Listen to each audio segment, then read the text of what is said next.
Bom dia a todos, diletos e discentes, saúde e paz a todos, linguagens, códigos e suas tecnologias. A distração devora o seu tempo e você nem percebe. Introdução ao realismo-naturalismo. O realismo-naturalismo ele vai se desenvolver a partir da segunda revolução industrial, circunscrito à Europa nos finais do século XIX, sendo caracterizado esse período histórico por um grande avanço tecnológico e científico. Então nós vamos ter as descobertas e o aprimoramento das ligas de aço, a produção de enlatados, a produção em larga escala, em massa, juntamente ao progresso científico. Juntamente a esse progresso científico, nós vamos ter o fenômeno da urbanização das cidades, ou seja, as cidades elas passam a ser grandes centros de, de ajuntamento das pessoas. Paris, que é a principal capital da Europa, uma das principais, ela passa por uma reforma urbana entre 1852 e 1870. E essa burguesia urbana, alavancada pelo espólio colonial, ela vive a opulência, ela vive o luxo, ela goza o poder, por assim dizer, sobre o resto do mundo. Né? Aqui nós vamos ter a partilha da África, né, a chamada neocolonização, pela influência dos europeus. Então, nesse mapa nós podemos ver aqui a partilha da África por cada país europeu. Cada país ficou com um quinhão de terra. Então você vai ter os franceses com a Argélia, com a África Ocidental, Gâmbia.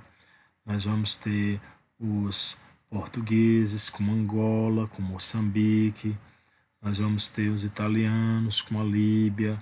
Nós vamos ter espanhóis, o agrupamento anglo-egípcio, belgas, alemães. Então nós vamos ter a partilha da África por essas neocolônias, essas colônias que serão exploradas pelos europeus, ok? Outro marco do, do contexto histórico em que se materializa o realismo, naturalismo, é a chegada dos ingleses na Esfinge do Egito. Tá aí os soldados ingleses, né? Também é uma marca do neocolonialismo. Juntamente ao contexto histórico, a esse que nós fizemos referência agora, a Europa nos finais do século XIX, ela teve um grande boom em termos de progresso científico. Esse progresso científico ele pode ser verificado, auferido, a partir, por exemplo, do positivismo de Auguste Comte. Né? O positivismo ele vem a ser a ciência que tem como base para o conhecimento e o progresso. Né? O lema da nossa bandeira, ordem e progresso, ela é de origem positivista, né? De Auguste Comte. Então, o positivismo é uma das ciências que vão se desenvolver a essa época, juntamente ao evolucionismo de Charles Darwin, né, cujo axioma diz que o homem é produto da evolução natural das espécies.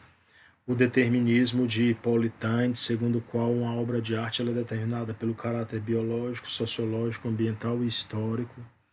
E o materialismo de Frederick Engels, juntamente com o socialismo científico de Karl Marx, que diz que a única coisa de que se pode afirmar a existência é a matéria. Ok? Em relação ainda ao contexto histórico, observe esse subtítulo que diz Ordem para o povo e progresso para a burguesia. Ele já transforma num binômio essa questão de todo esse desenvolvimento tecnológico e o produto disso. Quer dizer, a ordem era para o povo obedecer, produzir e trabalhar. E todo o progresso era para a burguesia, dona dos meios de produção.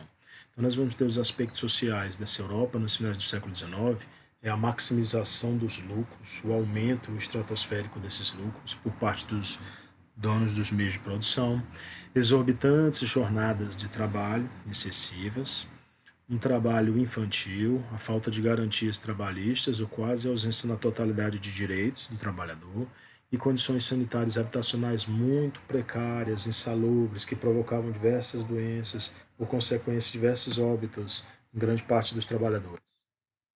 Aí vamos ter uma obra realista mostrando um vagão de terceira classe do pintor Daumier. Outra obra realista de Bouguereau, A Pequena Pedinte.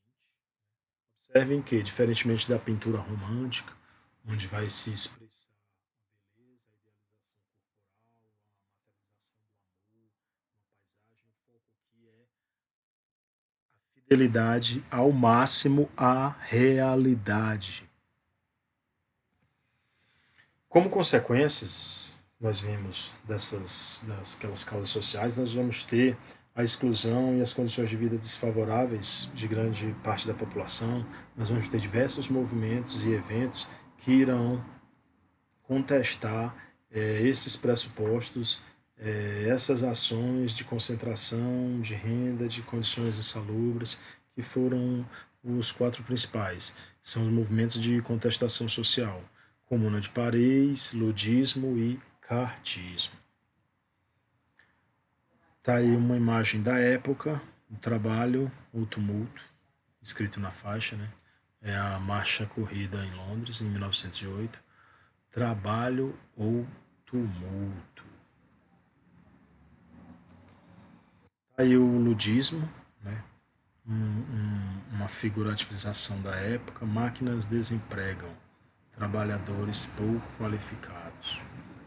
Então, o ludismo, que vocês podem pesquisar mais historicamente, vocês vão ver que foi um movimento, os trabalhadores se reuniram contra as máquinas para dizer que as máquinas é que tiravam o emprego deles, eles não conseguiam ainda raciocinar e perceber o mecanismo por trás das máquinas, toda a sistemática, não a máquina em si, mas os mecanismos, as alavancas que estão por trás desse sistema e que parametrizam as relações sociais e econômicas.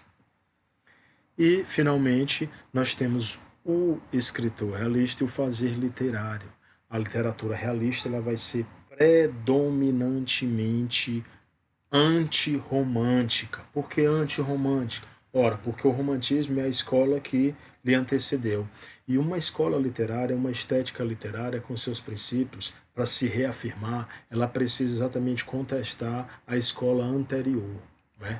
Então nós vamos fazer uma contestação. O realismo é essa contestação dos preceitos do ideal estético romântico.